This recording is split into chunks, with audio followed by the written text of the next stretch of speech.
Some backstory: I had always known that my father's best friend died his sophomore year of college because of a drug overdose.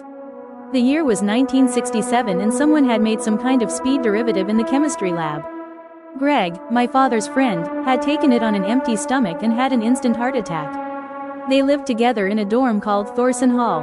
He had offered it to my dad first, and my dad said he was too busy to get high. Kind of gives me chills knowing my dad could have died that night.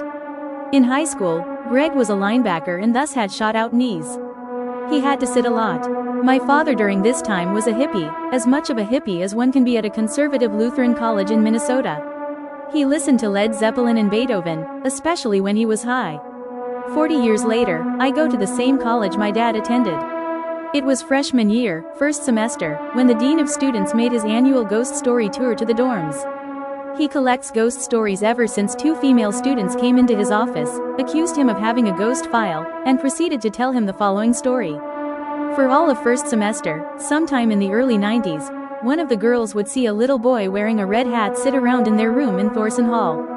She, let's call her Amanda, would wake up the other roommate by screaming, and the other roommate, let's call her Belle, never saw the little red hat boy. Belle was beginning to think Amanda was crazy, and Amanda was beginning to think she was going crazy. This was around the time CD players first came out. Every CD worked fine on the player, but for some reason, whenever they put in a Beethoven or Led Zeppelin CD, they would skip to particular tracks. By this time in the story, I was kind of freaking out. It sounded really similar to my father's story. But, I kept listening. My father's friend died when he was 19 or 20, this was a little boy they were seeing. Anyway, fall break comes along and Amanda goes home to relax. Belle stayed in the dorm. One evening she went to bed early. The next day she was in the bathroom when one of her friends came into the bathroom and asked her who the boy was sitting on her bed. Keep in mind these two girls never told anyone, except later to the dean, about this, in fear that someone would think they were crazy. Belle finally believed Amanda. The little red hat boy eventually went away when they asked him to leave them alone. A student asked after hearing the story, but why would a little ghost boy be in a campus dorm? The dean responded, well, I'm not sure. But ghosts don't always come back at the age of when they died.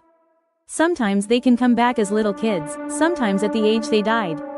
I called my father after hearing the dean's collection of ghost stories. I asked him to tell me more about Greg. He said Greg was a bigger guy, nice, friendly, liked top 40, invested in his friends, and, oh yeah, wore a red hat. I froze. Later I talked to the dean about it, and we think the ghost might just be my father's dead best friend. When I was about 14, my dad took my brother, 11, and I to a spot on the river that had a fun little rapids section on which we liked to float. My dad would let us roam free while he was getting hammered on buds. We wandered upstream for a little until we came a spot on the river that was crossed by a dam. The dam was made of concrete and was submerged by an inch or so, which allowed cars to cross the river over the dam. On one side of the dam was rapids, on the other side of the dam was the most pristine, calm pool you could imagine. It was about 100 F that day and that pool looked amazingly refreshing, so I convinced my brother that we should jump in. Mistake. As soon as I jumped in I was immediately sucked down and back towards the dam. I remember paddling while looking up and seeing the greenish light of day through the water while the bottom of my legs were sucked into who knows what. I am a fairly strong swimmer and paddled furiously, but to no avail. I came to the horrible conclusion that I had just killed my brother and that we were being sucked into a pump, or there would be a grate or something that would jam us underwater.